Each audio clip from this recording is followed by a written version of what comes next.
It all started with a very simple idea. Tell the stories of how successful middle market CEOs made it to the corner office. I'm Brant Handley, founder and managing director of Resource Options International, or ROI. We're the USA's premier executive search firm focused exclusively on empowering middle market companies to attract, hire, and retain A players while transforming top executives' careers and lives. ROI's Into the Corner office is dedicated to discovering how middle market CEOs advance their career, and we're making these remarkable and sometimes quite unbelievable stories available to you for the very first time. Listen and learn about the challenges they've overcome, the interesting people they've met along the way, and the lessons learned that steered these executives' unique journey into a middle market corner office of their own. I know you enjoy these CEO stories as much as I've enjoyed recording them. So thank you for listening today. And if you like what you've heard, rate us on iTunes or wherever you get your podcasts. I'm looking forward to you joining me on the next great middle market CEO adventure into the corner office.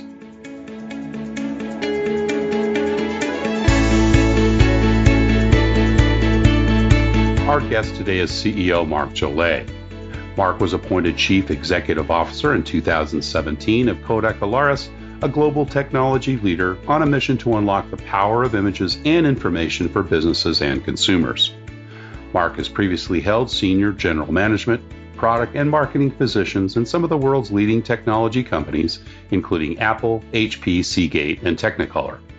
Marc has French, U.S., and Canadian citizenship, enjoys travel, food and wine, mountain biking and running, and lives with his wife in New York City. Marc Jourlait, welcome into the corner office. Thank you, Brent.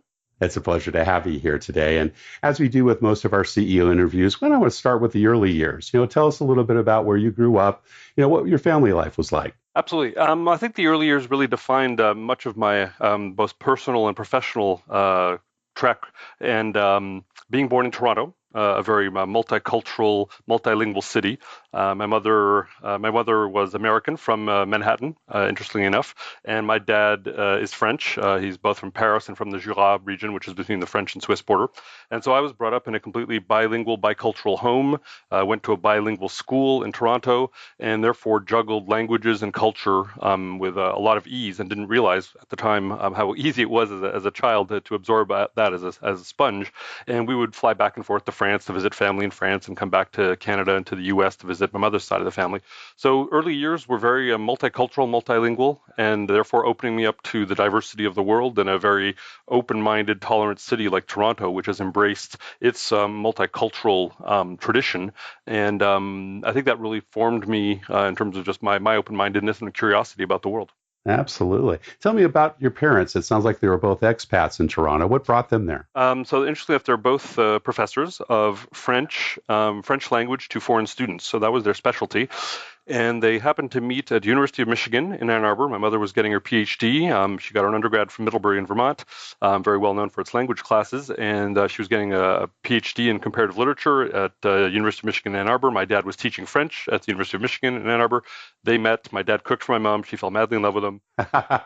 They got married in Ann Arbor. And unfortunately, my dad's working visa expired. So they had to leave the United States. But they moved to Canada. And they actually moved to Toronto, where my dad taught at University of Toronto. My mother taught at York University, and I was born a few short years later, and therefore grew up in Toronto. Had a paper route, played hockey like every good Canadian right. citizen should. Absolutely. And my sister was also born in Toronto, so we lived in Toronto for the first 10 years of my life. Just one sister? Yes, younger sister, 7 years younger, and long blonde hair and blue eyes, which is exactly the opposite of me. One after mom, one after dad, probably, right? Exactly. Yes. So talk a little bit about your parents. You mentioned the influence, and obviously the globalization was an obvious one, the frequent trips back to the Jura, which I know, having lived in the Geneva area, beautiful part of France. What other types of influences did they have on you in those early days? Well, both being professors and language professors, the importance of academics, the importance of reading, the importance of mastering languages, I think those were certainly the values that they instilled both in me and my sister. I was far more of a math, physics, chemistry major and an early computer geek in the mid 70s, late 70s when Apple was founded. I fell in love with computers and was very curious about that. My parents were a little surprised because they were not at all technically savvy. My sister, on the other hand, was very much into languages. She speaks English, French, German, and then she studied Latin and Greek. So she took on even some dead languages. So she was definitely much more of the literary side. But I think it was just that attachment to academic endeavor. And I grew up, surrounded by academics. We'd spend most of our summers actually in Vermont at Middlebury College, where my father taught and then directed the French language school during the summers. So I was constantly surrounded by professors and by teachers, and therefore the value of academia was permeated the family. And doing well in school was expected. There wasn't undue pressure, but it was expected that you'd put in the hard work and get good grades and work on things that you weren't getting good enough grades on. And that were you a good student? I was pretty darn good, I think. I had my subject matters that I preferred. Certainly math, physics, chemistry were kind of more my thing. Loved history, geography, anything that was kind of a verbal, oral presentation, recitation, theater, etc. Loved it. Sometimes writing a long paper on literature that took a little bit more effort, but luckily both my parents were very talented in that area, so they could help me and coach me on how to get better at that. And your elementary, middle, and high school years, was that all in Toronto? No, so we left Toronto when I was 10, so this is around grade 6, and moved to the south of France in a lovely town called Aix-en-Provence, which is the former capital of the Provence region. Absolutely beautiful. An old Roman town, which has inspired many painters, of course, Cézanne being born there, and he painted the infamous Mont Saint-Victoire mountain countless times, and then everybody from Picasso to Renoir, they all came down there because that was the place to be if you were a painter and certainly an impressionist. And so I grew up in Aix, which is a lovely place to move from after the harsh winters of Toronto. To move to the Provence Mediterranean coast was rather nice. And it's a lovely little town, 130,000 inhabitants, very kind of humane size, and went through middle school all the way through the end of high school in Aix-en-Provence. Oh, there, right. Was it motivated by one of your parents' professors' jobs? Is that what? Absolutely, yes. My dad first came back to Aix to direct the University of Toronto junior year abroad program that was based in Aix-en-Provence. And quite a few programs are based there. Vanderbilt, Michigan, Wisconsin, Wellesley, Wesleyan, Smith, and University of Toronto all have their exchange programs based in Aix. And there's a very large university between Aix and Marseille, and they have an institute for foreign students. So both my parents were teaching actively in that foreign student community, teaching French language, French culture, French literature. And so we moved back for 1 year, and then ultimately my dad and my mom decided we were going to move back to France permanently after, for them, it was about 17 years in North America together. And we moved to Aix. So I spent from the late 70s till the mid 80s in Aix. You mentioned hockey being one of your outside sports, or rather one of the sports outside of class.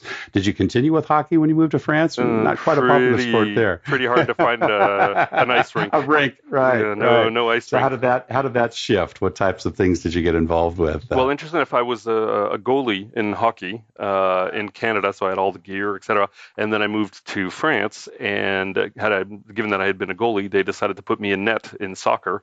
And apparently, I was talented at stopping a soccer ball just like a hockey puck. So I became a little bit larger. But I basically became the appointed goalie for our team. So it was a lot of fun to move to France and deal with the cultural adjustment on every front, culinary, linguistic, academic, sports. But I loved it, and to this day still have many friends from those early years back in France. Anything other than sports? Music, theater, any other pursuits as a kid? Computers. Honestly, it was the beginning of kind of the computer hobby era. And I remember at age 10, my dad would drive me on Monday nights from 8 till 10 p.m. to the local, I guess it was called the MJC, which is Maison de la Jeunesse et de la Culture, which basically is an event location. And on Monday nights, they would have the Computer Hobbyist Club. And I was a 10-year-old kid, and everyone else were these 40 to 50-year-old people that were discovering the early years of computers. This is 1978, so Apple had just been founded, and we were into the TRS-80, the 10. I don't know if you remember that computer, but it had 16K of memory. You would load programs with an audio cassette, 300 baud. It would take 4 or 5 minutes to load up 16K of memory, and you turn the computer on there. It didn't do anything. You had to program it. So that literally was my hobby. from code from the very beginning. And that was what became my hobby. I was curious about computers, and then would spend my time anytime I could get onto a big giant VAX system and got a terminal. I could log into it and figure out how to do stuff, play games at first, but then learn how to program things. Saved up enough money to buy my own TRS-80 computer, then saved up some more money, sold that one, bought an Apple II, and so on and so forth. And computers was, I guess, my main passion. Outside of, I was very into model trains as well on the side. My dad and I, that was kind of a hobby that my dad and I shared. But the computers, I decided at age 10 or 11 that I was going to work in the computer industry and that I was going to work for Apple. I knew I was going to work for Apple, and that was my goal at age 10 or 11. Apple was maybe a 2-year-old company, and I knew I was going to go work for them one day. Yeah, and that did happen down the road. It did happen indeed. Tell us about some of the entrepreneurial things. I think you mentioned something about a paper route. I can imagine that was probably while you were still in Toronto. Correct. Were there some entrepreneurial things that you got involved with? How did you save money for that computer investment? Well, certainly the paper route, which is a very classic North American, kind of job for kids, and Toronto being an incredibly safe city, it was a good way to make decent money. And this is back in the mid 70s, and I would, get up at some ungodly hour in the morning, and I would go off and find, rain or snow, I would find my 100 and some odd newspapers them off in the corner and put them in my little cart, drag them around, and put them behind, in the milk box, put them behind the screen door, and made sure everybody had their newspaper, and would insert the TV guide. We still had one of those at the time. And then every 2 weeks I would go around, collect the money. I would offer to shovel the snow for an extra $20. So that was the upsell. And then once a month, the Toronto Globe and Mail gentleman would come by, pick up the money that was owed to them, and everything left was mine. Was yours, yeah. And I was making, at my age 9 or 10, I was making $100 Canadian a month, which made me the richest kid in the richest kid in the block. And so I could save that. I could finally buy presents for my parents, for other people. I could buy myself some stuff. And I guess the whole summer job thing became part of what I like to do. Eventually, got some summer jobs at Middlebury College, where I spent time when my parents were there, and worked with an ad agency in Toronto one summer, and it was just good to make here and there a few $1,000s over the course of a summer, which was nice pocket money, and it gave me that appreciation for work and the reward of work, which is not only pride and intellectual stimulation, but you take home pay and a paycheck, important. Which is nice. Yeah, probably not so much culturally acceptable to work while you were going to middle school or high school in France, though, or were you? Were there things that you did in school there? Yeah, that is just not part of the culture. The summer job, the part-time job, working at whether it's McDonald's or the ice cream parlor, it just isn't done. That's right. Babysitting at maybe. But the culture just is not around these small jobs where you can make some pocket money. And so I find it was pretty much school and soccer. Pretty much. And your computer, obviously. And honestly, the school system in France is far more intense in terms of school hours and homework. Starting in grade 6, you go to school from 8 to 6 every day, and you go Saturday mornings 8 to 12. So and you don't have extracurricular sports. You don't have afternoon with sports. You literally have classes, and it's very intense. And they do weed out and branch the kids off very That's early. Right. Yeah. Vocational as well as absolutely. Unless you're taking German as a first language, Latin as an option, that's basically the elite class. Then they know you're going to be a science major or a math major, and they branch you down that route. And you really have to hang on and compete. It's a very, very competitive and very unforgiving system, but academically, there's no question it's I think miles above most other middle school systems that I've heard of or encountered. It was probably assumed by your parents that you would go to college, and that was probably always something you planned on. How did you kind of pick the college and the major you decided to go into? So here again, because of the French school system, you get branched off. I knew I was going to be math, physics, chemistry. That was considered the elite track. I had on top of that had taken Latin, which was more for the intellectual challenge than for the aspiration to be pope or doctor or lawyer. And also took what they called industrial light technology, which was Now, this is still in high school. this is still in high school. So this was everything from programming to industrial drawing, with those black ink drawings of 3D renderings of architectural drawings, etc. So I knew I was going to do something technical, something with high tech. And took the French baccalaureate exam, which is split into 2 years. There's a French exam that you take in your second to last year of high school, and then in the last year of high school, you have the full baccalaureate, which is a 2-week, 8-hour-a-day written exam of every subject matter that you've taken, including philosophy, history, geography, physics, chemistry, math, languages. And then once you get through those 2 weeks of grueling written exams, you then have about a week of oral exams. And then you get a grade, and based on that, you can get into various schools and universities. And I chose to go down the business school route. So in France, you either go... What was kind of the event that led you down that route, given the fact that parents were, language studies and you had kind of more of the math and science affiliation? What made you decide business was right for you? I felt that was probably, it was more of a balance. It wasn't just pure science for the sake of science. It was technical and mathematical and logical, but also had the social science, had the business aspect. And I felt I wanted to be somebody in marketing. I think that was kind of my intuition was that marketing of products in the technology space would be my area.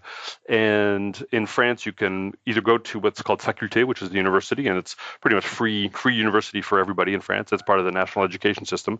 Or you can go into what they call these prep schools, which prepare you for these exams to the elite schools called the Grandes Écoles, a system that Napoleon invented about 200 years ago. And you go in to probably the most intense academic environment I've ever known, and you study like crazy and take a contest. It's no longer an exam, it's a contest. In other words, they take the top people and kick out the rest, and there are about 5,000 people that apply for each school, and they let the first 500 into the second round of contests for the oral exams, and then they basically admit the top 250. So it's a pretty tough system. Very intense. Yeah. But intellectually, probably the most stimulating academic years of my life. And And was that in Paris then? No, or actually moved up to Versailles. So I went to Versailles. a Jesuit school called Sainte Geneviève, which is a very famous prep school in the outskirts of Paris, and was in boarding school in a Jesuit school. And they basically you study nonstop 7 days a week for an entire year, and then you take those contests and you try and get in to the top 250. And I was fortunate enough to get in after my first year and got into one of the three Parisian business schools. There are three top business schools in Paris, and there's one that is actually in downtown Paris called ESCP, École Supérieure de Commerce de Paris, which happens to also be the oldest business school in the world. It was the first business school founded ever, and got into that school, which then allowed me to move from Versailles to Paris. So that was a 2-year program then, a 3-year program in Paris? So the three-year business school program, including internships between years 1 and 2 and years 2 and 3. And those were work internships then? Absolutely, right. Yes. They had to be work internships. And two interesting things pertaining to the business school. One was that when I entered, they asked me what languages I wanted to study. And obviously English and French, I was fluent, so I didn't need either of those. Spanish, I'd already studied for about 8 years, German for about 8 years. So I figured I'd tackle a new language. And this is back in 1986. And I asked if they had Russian, because this is the tail end of the Cold War. Right, the Berlin Wall down, was about to come down. Teetering, and for me, Russian was an interesting language, and plus phonetically, I found it absolutely beautiful. Great literature. A very complicated language, has even more declensions than Latin and German, so a very complicated language. And it was Cyrillic alphabet, so I thought it'd be interesting to take Russian. And unfortunately, I was the only student asking for Russian, so they said, "Sorry, we're very sorry, we will not have a Russian section." So you have to choose another language. So I looked at a list of languages, and Japanese was the next one on the list. So I said, okay, let's take Japanese. And I studied Japanese for 2 years, full immersion during the class. It was fascinating. Learned parts of the three alphabets. Certainly the first two I mastered. The last one is kanji, so they're about 3,000 characters. Takes a little while to become proficient there. And the third year, the deal was you'd study Japanese for 2 years and then do an exchange program for the first semester of your third year. And that was my first time in Asia. Bought myself one of those low-cost round-the-world tickets, and picked up, backpack and a little suitcase, and flew off to Japan via Saudi Arabia, Thailand, Hong Kong, Shanghai, Taipei, Tokyo. That was on the way there, and stopped everywhere and kind of backpacked around in each one of those places, and then lived in Japan for about 9 months, and then flew back the other way, so via Hawaii, LA, New York, and then back to Paris. And absolutely loved the adventure in Japan. Fell in love with the country. Have been back many times on business, and actually going back this summer for the third time on vacation with my family. We love it so much. It's a fascinating country. Did you do an internship there as well, or was that part of the program? No, we did. No, I did my internships during business school. Those were actually both with Apple. That's where when I was there in Japan, we did spend some time with companies, Yamaha in particular. I remember both the piano factory and the motorcycle factory for Yamaha, which was interesting. But they weren't full-blown internships, so they were just a few days inside the company. But during the business school summers, I did both of my internships with Apple Computer France, which was just outside of Paris. And that's what really cemented my love of their products and their brands. And lucky for me, the day after I graduated, they offered me a full-time job. So that was your first job. Yeah. That was my first official job at Apple. And did you have leadership responsibilities fairly early on, or were you more of an individual contributor during those early years at Apple? The first 2 years, I was an individual contributor. I was a junior product manager working on desktop Macs, and then eventually on the PowerBooks, which were the first portable computers from Apple. Had to leave Apple for about 9 months to go do my military service. Military service, yeah, right, of course. France still had a mandatory military service back then, and as a French citizen, I was required to go and serve. So went to boot camp for a month, and then was posted at the Ministry of Defense, downtown Paris, literally 10 minutes away from my apartment. And this was right after the first Gulf War, and the French, which were part of the coalition then, hated being dependent on American military intelligence, particularly satellite imagery. The French having a very independent-minded military, even though they're part of NATO. They're part of the treaty. They're not part of the organization, which means they don't have a joint command. And so the French wanted to be independent when it came to military intelligence. And just like the DIA, the Defense Intelligence Agency in the U.S., the French wanted their own. And they founded the DRM, Direction du Renseignement Militaire. And there was a 3-star general who was a Yugoslav Civil War veteran from the United Nations, Blue Helmets. There was a colonel from the Air Force, an admiral from the Navy, a lieutenant colonel from the Special Ops Forces, and me, second-class sailor, with my little pom-pom hat. And I was in charge of their entire computer network and all the multimedia experimentation. This is just when we started to have QuickTime and video on computers, and Photoshop had just started to come out. And eventually I became responsible for the daily military update briefing for the Élysée Palace, which is the French White House. And I would produce all the map updates for all the hot spots where France had troops deployed. And that would go into the presidential briefing, and it would be sealed and then brought over to the Élysée for François Mitterrand, who was president at the time. And so that was fun. I got to do that and draw little maps with, minefields and troops and all kinds of things, and had my top secret clearance, and it was and did that on a Macintosh, and at the time I had one of the first color laser printers that was ever made available, and was able to print out maps much faster than their. I was going to say, you must have been in technology heaven. Yeah, well, what's interesting is they had like a 20 million francs size kind of Sun supercomputer, whatever system. and they could not produce maps as quickly and as elegantly as I could on Photoshop with a Mac. And that's why basically my maps became the You standard. brought your technology in. Oh, I see. Interesting. So it was good. It allowed me to stay in touch with Apple. And then the day I wrapped up my military service, I was hired again by Apple Europe, which was also in Paris. So this was the European headquarters. And that's when I took on my first leadership responsibilities, because I ran PowerBooks for Apple Europe.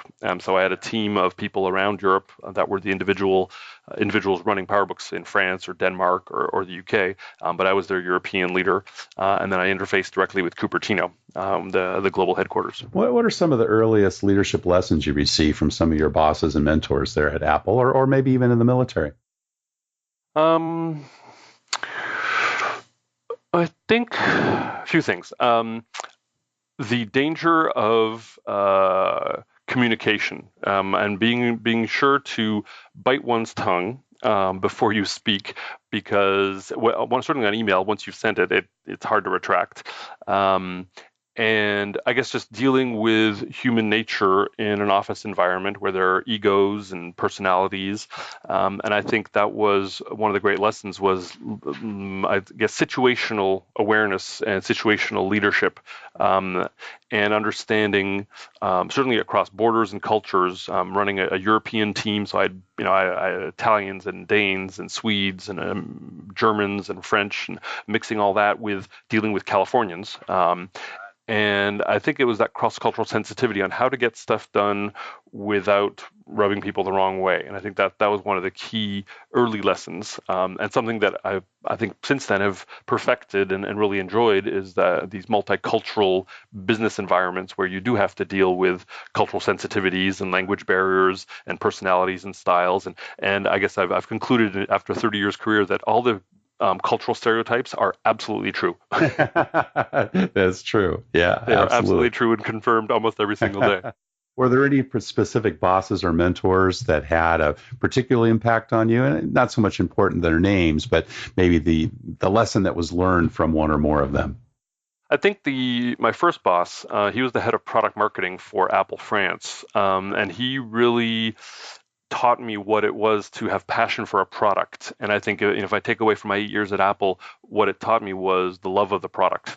And it's certainly been one of the main criteria for any of my job assignments is I have to love the product. And the product can be hardware, software, service. It really doesn't matter. It can be a consumer product or B2B product, but I have to love the product and believe in the product. And a commodity is pretty hard to love, but something that's differentiated that there's a value proposition around. And he really taught me that passion for the product. And a product manager is probably the best job I've ever had, because you're a mini general manager of your product. You're launching the next generation Mac or whatever, and you have to touch all the different facets of everything from the naming to the pricing, to the positioning, competitive landscape, the channel programs, the reverse logistics, service and support, all the marketing material, the press conference, and for me, the forecasting, all these things, and that he taught me that. And I'm still in touch with him. I see him sometimes when I'm in France. I get to see him, and I thank him every time because he changed my life by hiring me straight out of business school. Is he still with Apple? No, he left Apple, I want to say, in the late 90s, probably shortly after I did. Tell us about the time you first started managing someone. Was that also at Apple, or was that further on in your career? The first people management, I think with people hardline reporting to me, would be at HP. So I moved to HP after 8 years at Apple. They moved me to Cupertino in 1993. So was planning on staying there for just a few years. Ended up spending 15 years in the Bay Area, so a little bit longer than planned. And my wife and I had just gotten married, so we moved out there, and it was a lovely place to continue our early married years, and we had kids there, our first house, and after 8 years at Apple, yes, I think it was after 8 years, I went for HP, which was literally just down the road. And HP was hiring quite a few ex-Apple people there. And in my case, they were beefing up their laptop team. And since I had done PowerBooks at Apple, they figured they'd come and poach some of the best, the most successful laptop folks. And I was put in charge of market development and product management in HP's laptop division, which was called OmniBooks. And that was my first official team leadership role. And it was a crackerjack team of maybe a dozen folks to begin with. And then over time that grew. And I think the high watermark at HP after 8 years there, I think the largest team I had was maybe 200 and some odd people. But that was for me a great experience. I had some good mentors above me and some good people management role models to emulate. And that taught me a lot about how you run a team, how you deal with the personalities, how you deal with performance issues, how you deal with poor performance, how you deal with diversity, how you deal. The crash course in in people management was intense. HP, by the way, was very good at that. They did an outstanding job at training people to be first-time people managers, and that's probably one of the biggest gaps I see in many companies. Is people aspire to be a manager early on because it's the hierarchy, it's the title, it's the power, it's everything. But what they fail to remember is you need to be taught how to people manage. It's usually not a God-given gift. It's usually something you have to learn. And it's not an entitlement. It's certainly not something that you should take lightly. It's an honor and a huge responsibility to lead a team. And a poorly appointed manager or an incompetent manager can destroy a team very quickly. And that's something that I've observed and I've tried to avoid, and it's something that I've truly enjoyed over the course of my career is leading teams. And the size of the team is for me secondary. It's really, can I transform a team to be the best team they know how to be, and can I hire the best people, smarter people than me, and can they collectively really move the needle on a business issue. And that's probably been the best part of those early HP years was understanding how to people manage. Well, Marc, how has your leadership style evolved over time? Well, I think it changes when you have hands-on direct responsibility for half a dozen to a dozen people. Mm-hmm. It's very different than, for example, today where I have 2,300 people around the world, and therefore I'm managing presidents who run businesses, and they each have 500, 700 people each. You can't know everybody. So there's a distance that's created. There's also just with the title, the CEO title. Sometimes people are afraid to approach you, and therefore things get filtered, and you're a little bit further removed. So you have to force your way down into the bowels of the organization to the foot soldier level to understand what's really going on and make yourself vulnerable and accessible and reachable and open to feedback and criticism. And I think that's what I've learned is to not lose sight of that responsibility, that honor, that the title doesn't entitle me, as I like to say. That's good. I like that. It's just the title is, I just happen to have a different job description, but everyone else in their job hopefully does their job better than I ever could do. And they probably can't do my job, I probably can't do their job, but we can learn from each other. And for me, the CEO job is indeed a title, and there's a responsibility. And if I make a mistake, it's probably a big mistake, just by the nature of the decisions I'm asked to make. But I'm also there to be their cheerleader. I'm there to be hopefully the inspiration. I'm there to make the big strategic choices and some of the tough choices. But I think it's a level of humility. And just realizing that CEO doesn't mean I'm smarter or better. It's very often serendipity.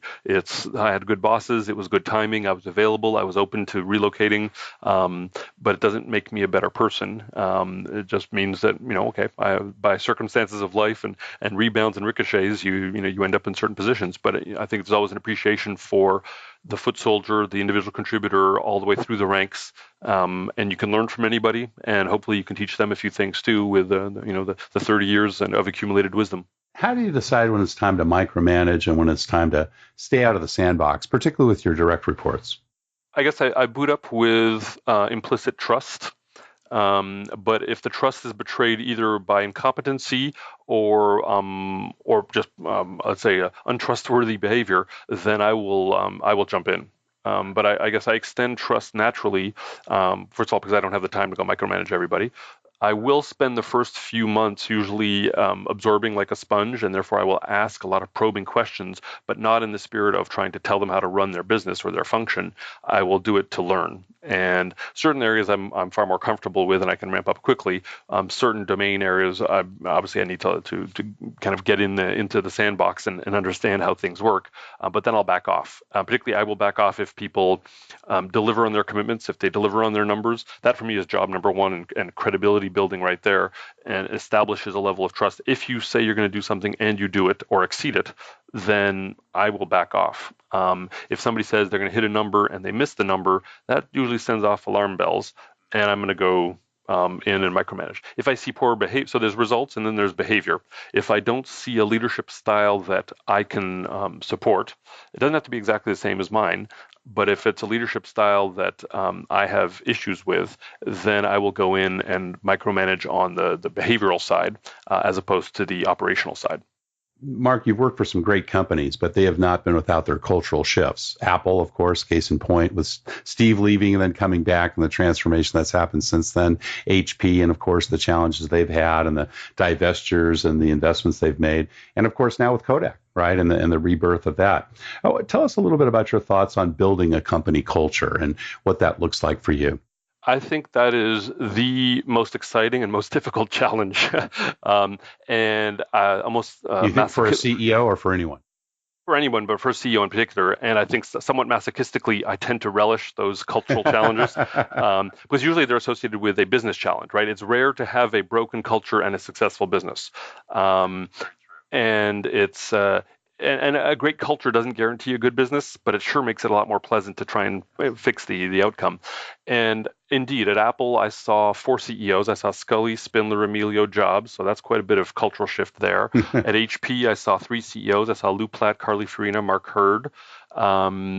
Great culture at Seagate, very intense, operational. Bill Watkins was a very, very charismatic CEO. Bose, fascinating because Dr. Bose, the founder, was there for most of my years. Unfortunately, he passed away, but the culture was him. And that was probably my biggest cultural transformation assignment, was taking on Bose Europe, which had an incredible history, but also a very ingrained culture that needed some serious shaking up.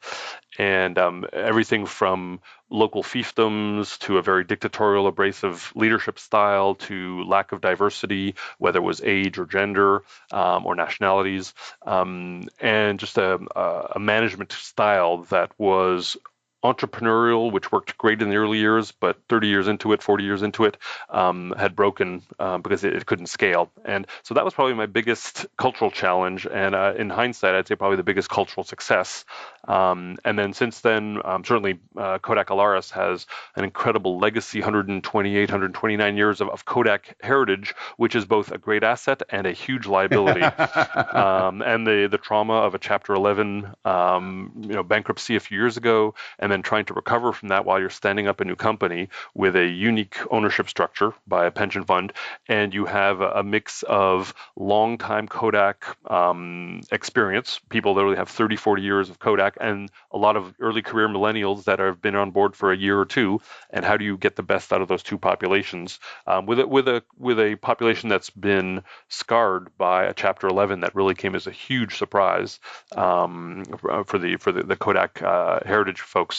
And how do you change that to be a new company that is proud of its heritage, but operating at a different clock speed and with a different leadership style? And so I enjoy that. That for me is it's also mid to long term. It's not something you can fix overnight. It's something you invest in. You have to get some data, some quantifiable action plans to go and change the culture. And in some cases, you have to change, Jim Collins and Good to Great, probably one of the best business Bibles out there. Right. It's getting people on the bus, deciding where you want them to sit on the bus, and getting the wrong people off the bus.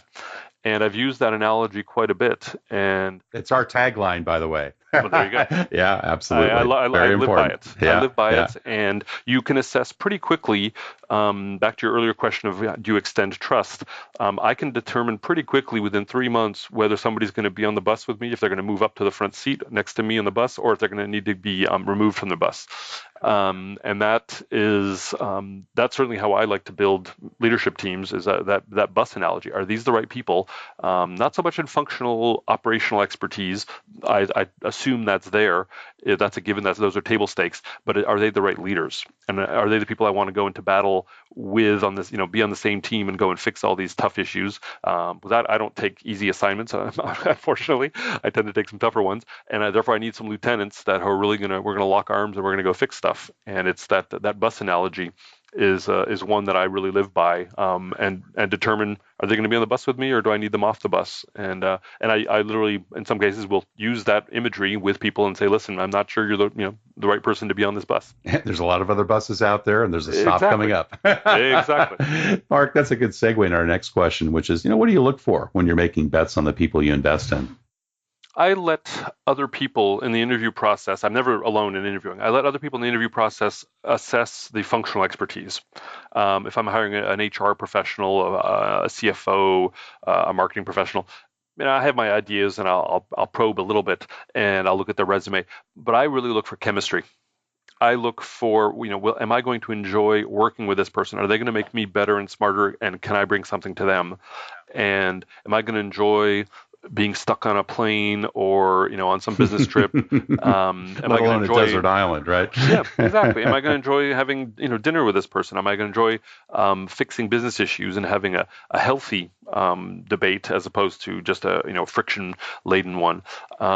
So I look for chemistry, and if I don't feel the chemistry, usually that's a telltale sign in my gut that I'm not going to be able to work with this person. Now, some people are very good at the facade and the giving the right impression, and I've been burned a few times when after the interview, it's like, hey, great chemistry, but then you realize that was just a game.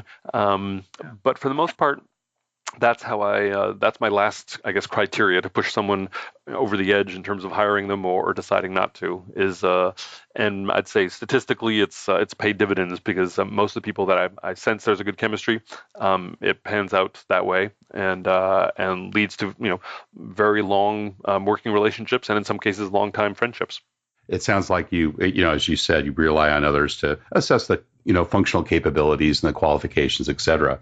But let's say if, it wasn't maybe your direct report, but maybe a level or two down, and the person that reported to you said, I really want you to meet this person, but, you tell them, I've only got 5 minutes to do so. Well, what would you ask them in that 5 minutes to try to assess whether or not that person should join your culture and your team?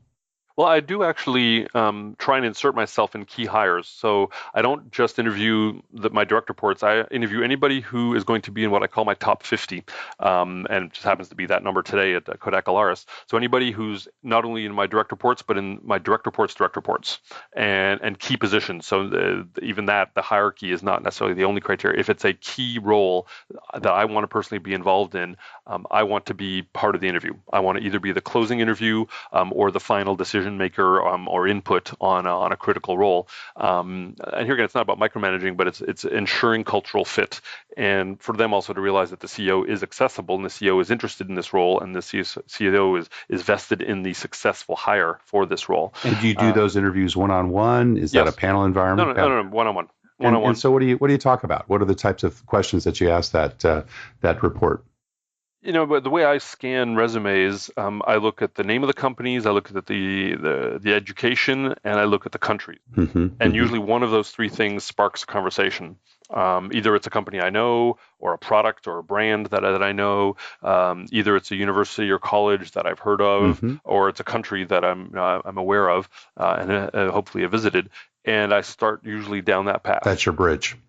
Yeah. And I don't worry about their whatever marketing prowess or sales savviness or their operational expertise or their finance acumen. Those are not the things that I worry too much about, because I trust that everybody who's interviewed them before me. They've gotten to you. Those have been vetted. Right. Exactly. I assume they've been vetted.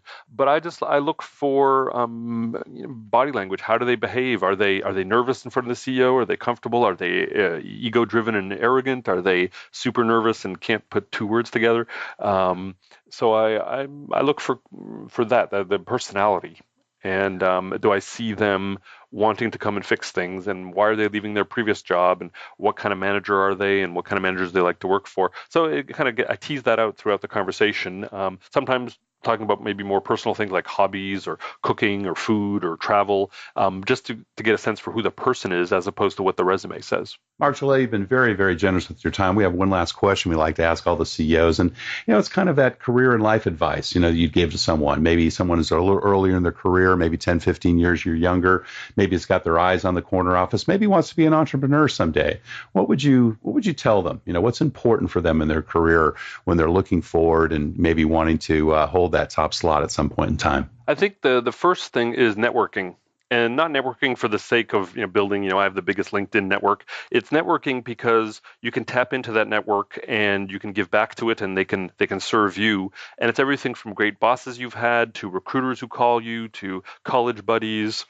And it's making sure that you stay in touch with people and you follow them and they follow you, and you ask them for advice. You ask them to be your mentors. They take you under their wing. And I'd say about half of my assignments have come through a previous boss that I've stayed in touch with, who took me under his or her wing and pulled me over. And as they go up, they pull me over and up with them. And that is probably the greatest career accelerator, is to stay in touch with smart, successful people, because they will hopefully remember you as a smart person and will want you to come and fight some business battle along their side. And I've been fortunate enough to be able to do that with people that I can reciprocate with, is bring them along with me and pull them up with me. And so I think that networking is important. And I would suggest creating a database. I've done that for over 20 years now. I have a database that has virtually every person I've ever been in touch with, and I've followed their careers, and I've followed recruiters and venture capitalists and private equity folks, just so that I know, with all these people that I can reach out to. They reach out to me, which is interesting now. They call me and say, Mark, can you suggest this person or that person for this or that assignment? So for me, it's both give and take in this network, and I can rely on many of them to be references for me. I can be references for them. I can tap on their shoulder and say, hey, I'd like some career advice here, or I'd like some personal advice given this situation. So I think that networking is something that you can start very easily and early on, and it just snowballs and compounds interest literally over the course of the decades of one's career. So I think that's something to not neglect and to start early on, because after 10 years, 20 years, you'd be amazed at how big of an active network you can have that is both something you can tap into, but also that can leverage your own experience. So I think that's the first thing. The second thing is to be, if possible, open to opportunities. And what I mean by that is be open to changing, open to geographically relocating, open to, I guess, one of the values. You're willing to raise your hand, right? To raise your hand, exactly, and make it known that you're willing. And I think it's one of the key HP values that I remember very distinctly, and to this day, it's really driven a lot of my career decisions, and I encourage others. It's called career self-reliance. The company is not there to manage your career. The company is there to potentially give you career opportunities, but their job, a company's job, is to deliver its numbers to its shareholders. And your career is a means to get there, but that's not the responsibility. The responsibility for managing one's career is oneself. And therefore, career self-reliance means seize the opportunities, create the opportunities, position yourself to be considered. And, did I position myself to be hired by Apple? Yes, I got hired. And then I raised my hand and they said, we're going to send you to Cupertino. That changed my life completely. And I just think of, in hindsight, all the serendipity, all the luck, all the networking, all the good bosses, all the good timing, being at the right place at the right time, is that willingness to raise your hand and to volunteer and say, sure, I'll relocate. And this Kodak Alaris position is the same thing. We were very happy in Paris for the last 10 years, and the opportunity came around, and they said, would you relocate to the U.S.? And I said, as long as I can move my family to Manhattan, absolutely. And that's, not many people maybe think of doing the expat thing, but are they really available to do it? Yeah, and I think if you're in a position to say yes, it opens up so many more doors to say yes to a new opportunity. It changes your life trajectory, changes your personal life. And so those two things, I think networking and staying in touch with people and being open and positioning yourself to seize serendipity. Marc Jourlait, once again, thank you so much for your time and sharing your journey into the corner office. My pleasure. Thank you for listening to Into the Corner Office with Brant Hanley. We hope you enjoyed hearing our guest CEO story as much as we did. If you want to hear more CEOs reveal their journey into the corner office, please subscribe via iTunes and tell your friends and colleagues. For more information about Brant, Resource Options International, and the mighty middle market, visit www.goforroi.com. We look forward to having you join us for our next episode.